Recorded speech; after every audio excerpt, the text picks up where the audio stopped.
সময় ভ্রমণ এই ধারণাটা সবসময় কেমন যেন আকর্ষণ করে, তাই না? একদম। কল্পবিজ্ঞান বলুন বা সিরিয়াস আলোচনা, দুটোতেই এর আনাগোনা। সময় ভ্রমণ বিজ্ঞান নাকি কল্পনা, এটা কিন্তু ঠিকই প্রশ্নটাই করছে। এটা কি শুধুই ফ্যান্টাসি, নাকি এর পেছনে বিজ্ঞানেরও কিছু বলার থাকতে পারে? প্রশ্নটা খুবই মৌলিক। আসলে সময় ভ্রমণ বলতে আমরা ঠিক কি বুঝি? অতীতে ফেরা নাকি ভবিষ্যতে যাওয়া? সেটাই। সাধারণভাবে ভাবলে তো আমরা প্রতি মুহূর্তে ভবিষ্যতের দিকেই যাচ্ছি, কিন্তু নিজের ইচ্ছামতো টাইম মেশিনে চেপে বসা, চলুন এই ব্যাপারটা নিয়েই আজ একটু গভীরে যাই, কি বলেন? নিশ্চয়ই।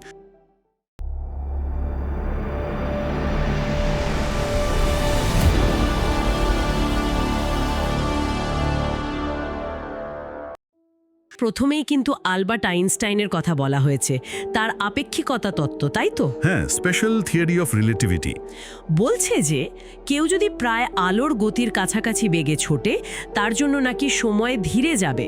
শুনতে কেমন অদ্ভুত লাগে। হ্যাঁ, এটাই তো টাইম ডাইলেশন বা সময়ের প্রসারণ। মানে তত্ত্বটা বলছে গতি যত বাড়বে সময় তত ধীর গতিতে বইবে, অন্তত বাইরের কারোর সাপেক্ষে। আচ্ছা, মানে এটা কি শুধু থিওরি, নাকি এর কোনো... না, এর কিন্তু পরীক্ষামূলক প্রমাণও আছে। ধরুন, খুব দ্রুতগামী যে কণাগুলো পার্টিকেল অ্যাক্সেলারেটরে, তাদের আয়ু কিন্তু বেড়ে যেতে দেখা যায়। আবার ধরুন, ওই যে জিপিএস স্যাটেলাইট, হ্যাঁ, ওগুলোর ঘড়িও কিন্তু পৃথিবীর ঘড়ির চেয়ে সামান্য হলেও ধীরে চলে। এই টাইম ডাইলেশনের হিসাবটা মিলিয়েই ওগুলোকে সিঙ্ক্রোনাইজড রাখতে হয়। ও আচ্ছা, তার মানে যে আলোর 90 ভাগ গতিতে 1 বছর মহাকাশে কাটালে পৃথিবীতে 10 বছর কেটে যেতে পারে, এটা শুধু অঙ্ক নয়। তত্ত্বীয়ভাবে এটা একদম সম্ভব। আর শুধু গতি নয়, জেনারেল রিলেটিভিটি বলছে মহাকর্ষ সময়কে প্রভাবিত করে। মানে খুব ভারী বস্তুর কাছেও সময় ধীরে চলে। তার মানে দুটো ফ্যাক্টর, গতি আর মহাকর্ষ। ঠিক, দুকে মিলিয়ে ভবিষ্যতে ভ্রমণ করাটা অন্তত তত্ত্বের দিক থেকে সম্ভব। যদি আমরা আলোর কাছাকাছি গতিতে যেতে পারি, বা ধরুন কোনো ব্ল্যাক হোলের কাছ থেকে ঘুরে আসতে পারি নিরাপদে, তাহলে পৃথিবীতে অনেক সময় পার হয়ে যাবে। একদম, আমরা পৃথিবীর তুলনায় অনেক দ্রুত ভবিষ্যতে পৌঁছে যাব। কিন্তু এখানেই তো আসল মুশকিলটা, তাই না? এই প্রযুক্তি, আলোর কাছাকাছি যাওয়া। ঠিক ধরেছেন। দেখুন, আমাদের এখনকার রকেট টেকনোলজি, সেটা তো আলোর গতির ভগ্নাংশের ভগ্নাংশ মাত্র। ওই গতিতে যেতে যে বিপুল পরিমাণ শক্তি লাগবে, সেটা প্রায় ভাবা যায় না। আর তাছাড়া অত গতিতে গেলে মহাজাগতিক ধূলিকণা বা রেডিয়েশনের বিপদও তো আছে। মানে থিওরিটিক্যালি পসিবল হলেও প্র্যাকটিক্যালি এখনো অনেক অনেক দূর। বলতে গেলে হ্যাঁ, আপাতত ভবিষ্যতের দ্রুত ভ্রমণটা তত্ত্বের পাতাতেই বেশি জোরালো। বেশ, ভবিষ্যতের ব্যাপারটা না হয় বোঝা গেল, কঠিন কিন্তু অসম্ভব নয় তত্ত্বের চোখে। কিন্তু অতীতে ফেরা, এটা নাকি আরো অনেক জটিল। হ্যাঁ, অতীতে ফেরাটা আসলেই অনেক বেশি সমস্যা সংকুল। সবচেয়ে বড় বাধা হলো কার্য কারণ সম্পর্ক, মানে কজালিটি।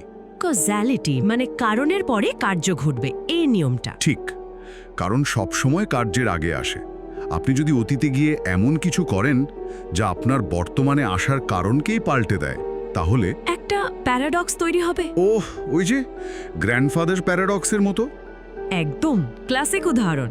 কেউ অতীতে গিয়ে নিজের দাদাকে তার জন্মের আগে ধরুন কোনো দুর্ঘটনা ঘটিয়ে দিল, তাহলে তো তার নিজের জন্মই হবে না। তাহলে সে অতীতে গেল কি করে?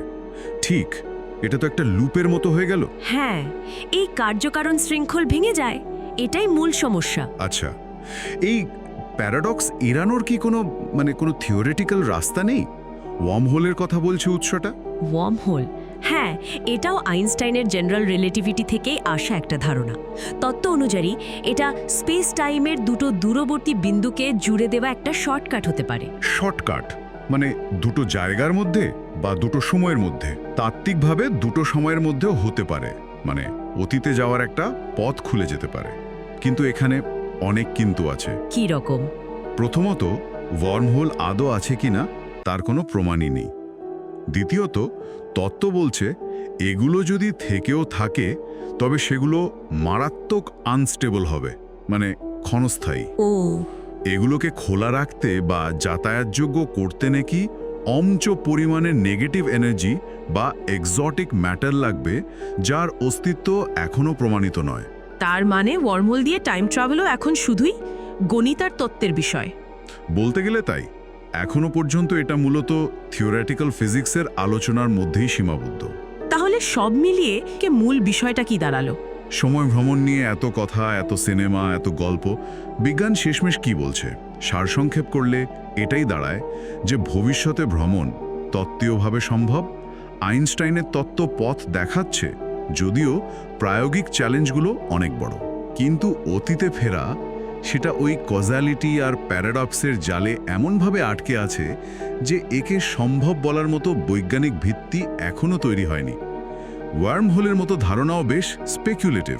তার মানে আপাতত টাইম মেশিন বানিয়ে ইচ্ছে মতো অতীতে বা ভবিষ্যতে ঘুরে বেড়ানোটা কল্পবিজ্ঞানই থাকছে। আপাতত তাই মনে হচ্ছে। তবে দেখুন, বিজ্ঞান তো থেমে থাকে না। অসম্ভবকে সম্ভব করার চেষ্টাই তো বিজ্ঞান। কে জানে, হয়তো ভবিষ্যতে স্থান কাল নিয়ে আমাদের ধারণাই বদলে যাবে। সত্যি, হয়তো সময়কে পুরোপুরি বোঝার এই যে চেষ্টা, এই আকাঙ্ক্ষা, এটাই আমাদের জ্ঞানের সীমানাকে আরও বাড়িয়ে দেবে। যদিও সময়কে নিয়ন্ত্রণ করা হয়তো শেষ পর্যন্ত অধরাই থেকে যাবে। ভাবনার বিষয় কিন্তু। একদম, এই রহস্যটাই হয়তো আমাদের এগিয়ে নিয়ে যাবে। আজকের মতো এখানে শেষ করছি। ধন্যবাদ। ধন্যবাদ।